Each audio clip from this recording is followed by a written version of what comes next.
Apa sih kekerasan seksual itu? Kekerasan seksual diartikan sebagai hubungan atau interaksi yang dilakukan seorang anak dengan seorang dewasa seperti saudara kandung, orang asing, ataupun orang tua di mana kondisi ini dilakukan sebagai pemuas kebutuhan seksual pelaku itu sendiri. Kekerasan seksual kepada anak dapat terjadi di mana saja dan dilakukan oleh siapa saja, bahkan umumnya pelaku dari kekerasan seksual merupakan orang-orang terdekat yang dikenal baik oleh korban. Perbuatan kekerasan seksual dilakukan dengan menggunakan paksaan, ancaman, suap, tipuan, atau tekanan.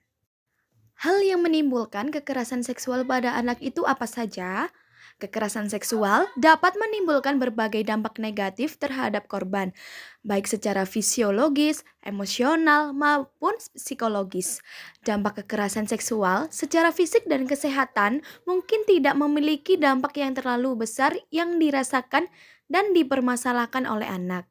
Tetapi secara psikis anak yang mengalami kekerasan seksual memiliki banyak dampak yang akan dirasakan oleh si anak, seperti bisa menimbulkan ketagihan, trauma, pelampiasan dendam, dan lain-lain.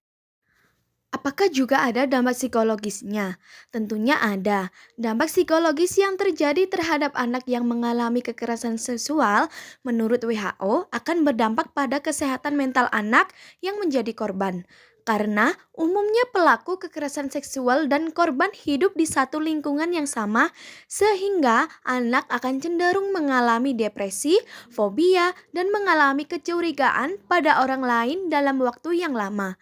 Kekerasan seksual yang terjadi pada anak nantinya akan menimbulkan dampak traumatis sepanjang hidupnya.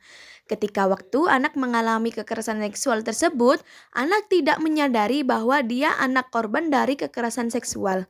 Trauma yang dialami oleh anak korban kekerasan seksual akan sulit dihilangkan apabila tidak secepatnya ditangani oleh ahlinya. Bagaimana sih penanganan yang tepat untuk anak yang mengalami kekerasan seksual?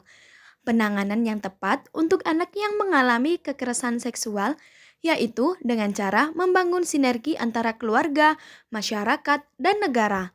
Dalam lingkup keluarga, orang tua sangat memiliki peran penting dalam menjaga anak-anak dari ancaman kekerasan seksual. Keberadaan dan peran serta keluarga terkhusus orang tua atau bukan pelaku kekerasan sangat penting dalam membantu anak dalam proses memulihkan diri dan penyesuaian pasca anak mengalami kekerasan seksual.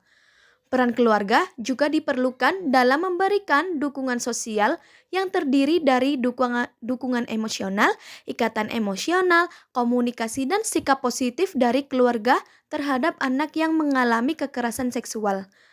Peran masyarakat untuk menangani kekerasan seksual terhadap anak dengan memperhatikan aspek pencegahan melibatkan warga dan juga melibatkan anak-anak yang memiliki tujuan untuk memberikan perlindungan pada anak di tingkat akar rumput. Negara juga memiliki peran penting yaitu untuk melindungi warga negaranya yang menjadi korban kekerasan seksual yang terjadi pada anak-anak.